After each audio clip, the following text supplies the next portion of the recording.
सासू माँ की नई सहेली। प्रिया किचन में चाय बना रही होती है और सुमन ड्राइंग रूम में बैठकर मजे से टीवी देख रही होती है। तभी दरवाजे की घंटी बजती है। प्रिया, जरा देखना तो कौन आया है। देखती हूँ मम्मी जी। प्रिया दरवाजा खोलती है तो सामने पड़ोस वाली विमला आंटी खड़ी होती है। नमस्ते आंटी जी, कैसी हैं आप?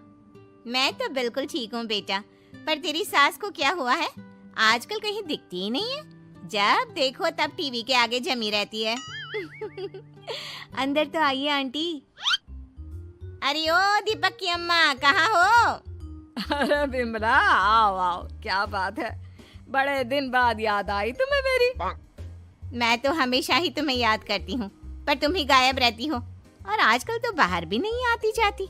तबीयत तो ठीक है ना तुम्हारी? अरे तबीयत को क्या होना है, इस उम्र में तो कुछ ना कुछ लगा ही रहता है। मेरी छोड़ो, तुम ये बताओ कि क्या चल रहा है गली मोहल्ले में। तुम गली मोहल्ले की छोड़ो, चल तो तुम्हारे पड़ोस में रहा है। तुम्हारी नई सहेली आई है। मेरी कौन सी नई सहेली? मैं तो यहाँ बस तुमसे बातचीत कर लेती हूँ या फिर बाजू वाली शर्मा की बहू से दो चार बातें कर लेती हूँ। इसीलिए तो कहा कि तेरी नई सहेली आई है। अब कोई पड़ोस में आया है तो बात तो होनी ही है। कम से कम इसी बहाने हमारा भी एक ग्रुप बन जाएगा।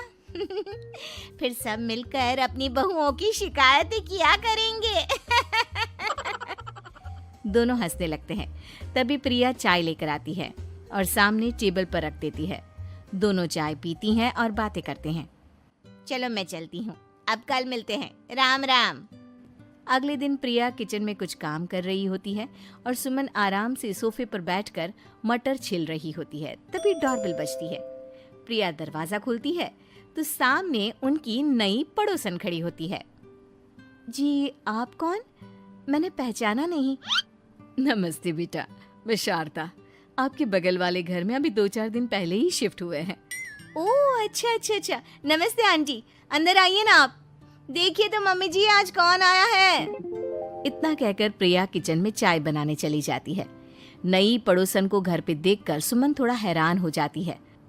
नमस्ते बहन जी, मैं शारदा, आपकी नई पड़ोसन।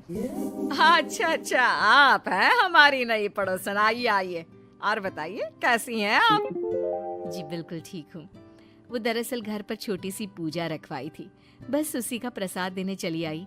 सोचा इसी बहाने नए पड़ोसियों से भी मुलाकात हो जाएगी। ये तो बहुत अच्छा सोचा आपने। सुमन प्रिया को आवाज लगाती है। अरे ओ बहू, जरा चाय पानी का तो आके पूछ लो। ये आजकल की बहुएं भी ना, जब तक बोलो नहीं तब तक कुछ नहीं करेंगी। आई मम्मी जी। प्रिया चाय लेकर आती है। दोनों बैठकर चाय पीती हैं और खूब सारी बातें करती हैं। अच्छा बहन जी, अब मैं चलती हूँ, फिर मिलते हैं। अब तो आना जाना लगा ही रहेगा। शारदा के जाने के बाद प्रिया किचन से बाहर आती है। क्या बात है मम्मी जी, आप दोनों को देखकर तो लगा ही नहीं कि पहली बार मिल रही हो। आप दोनों तो बिल्कुल बिछड़ी हुई सहेलियों की तरह बातें कर रही थी। अरे जब दो औरतें मिल जाती है ना, तो बातें अपने आप ही निकल आती है। अब तू अपने काम पर ध्यान दे, बातों पे नहीं। ऐसे ही कुछ दिन बीत जाते हैं। अब सुमन और शारदा अच्छी सहेलियां बन गई होती हैं। दोनों एक साथ मंदिर जाती, मार्केट जाती और कभी कभी तो विमला भी इनके साथ मिलकर खूब हंसी ठिठोली करती। एक शाम तीनों बैठकर सुमन के घर पर चाय पी रही होती हैं कि तभी बहुत तेज बारिश शुरू हो जाती है। सुमन जोर से प्रिया को आवाज लगाती है। प्रिया, ओ प्रिया, देख कितनी तेज बारिश हो रही है। जाके छत से सारे कपड़े ले आ, नहीं तो सब भीग जाएंगे। सुमन 2 बार आवाज लगाती है लेकिन प्रिया का कोई जवाब नहीं आता। शायद प्रिया कुछ काम कर रही है, इसीलिए कुछ जवाब नहीं दे रही। अरे काहे का काम, आराम फरमा रही होगी महारानी। तभी प्रिया बीमार हालत में अपने कमरे से बाहर निकलती है। हाँ मम्मी जी, क्या हुआ? मेरी तबीयत थोड़ी ठीक नहीं है ना, इसलिए आग लग गई। अरे सारे कपड़े भीग गए और तुझे सोने से फुर्सत नहीं है। सबके सामने सुमन के मुंह से ऐसी बातें सुनकर प्रिया उदास हो जाती है और छत से कपड़े उतारने चली जाती है। सुमन, ये क्या बात हुई? प्रिया ने बताया ना कि उसकी तबीयत ठीक नहीं, इसलिए उसकी आंख लग गई। तुम भी ना खामखा उसे सबके सामने सुना दिया।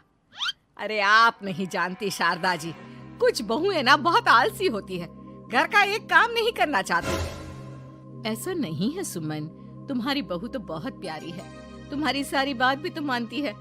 हाँ सुमन, तुम प्रिया के बारे में ऐसा क्यों सोचती हो? मेरी भी दो बहुएं हैं, लेकिन मैं उन्हें अपनी बेटियों की तरह रखती हूँ।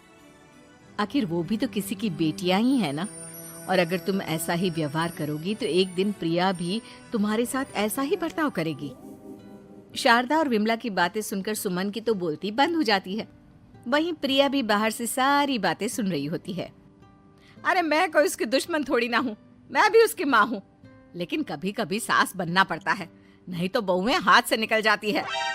देखो सुमन, ये सब सोच का फर्क है।